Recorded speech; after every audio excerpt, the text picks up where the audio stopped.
Hey there, friends. Welcome back to Podcasting with Tilly, where we explore all things creative, legal, and everything in between.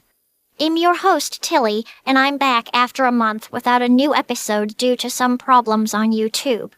Anyway, today we're diving into a topic that's as fascinating as it is complicated: copyrights and record labels. So, grab your headphones and let's unravel this world together. Now, we've all heard the term copyright thrown around, but what does it actually mean, especially when it comes to music?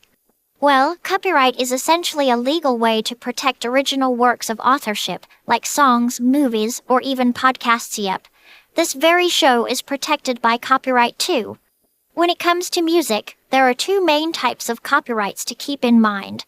First, you have the composition copyright, which covers the lyrics and the melody of a song.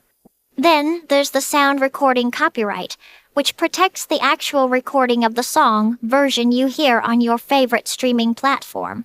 These two rights can be owned by different people or companies, and this is where record labels often step in. Record labels are the big players in the music industry. They invest in artists, produce albums, market songs, and, of course, distribute them. In exchange, they typically own the sound recording copyright.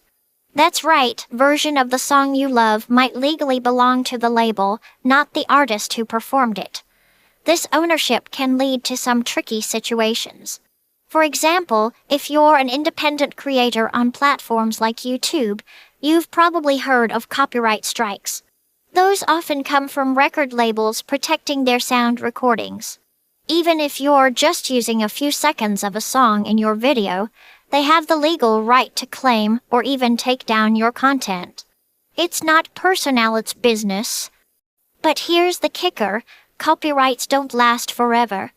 In most countries, a copyright on a sound recording lasts about 70 years after the creator's death or 95 years from the date of publication, depending on the type of copyright.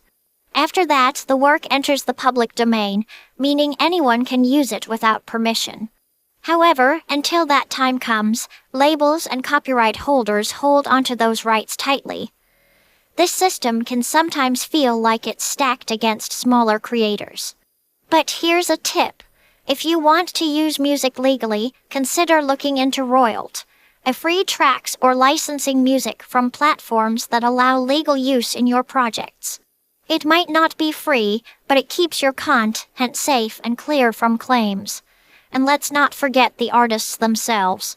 Many musicians sign deals with labels early in their careers without fully understanding the terms.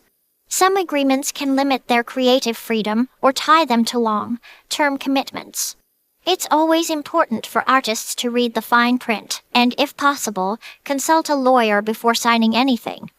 So, what can we as listeners and creators do? Well, supporting independent artists and learning about copyright laws is a great start. The more we know, the better equipped we are to navigate this complex world. Alright folks, that's our 6-minute crash course on copyrights and record labels. I hope you learned something new today. Remember, creativity thrives when we respect the rules that protect it. Thanks for tuning in to Podcasting with Tilly. If you enjoyed today's episode, don't forget to subscribe and share it with your friends. Until next time, stay curious, stay creative, and keep podcasting.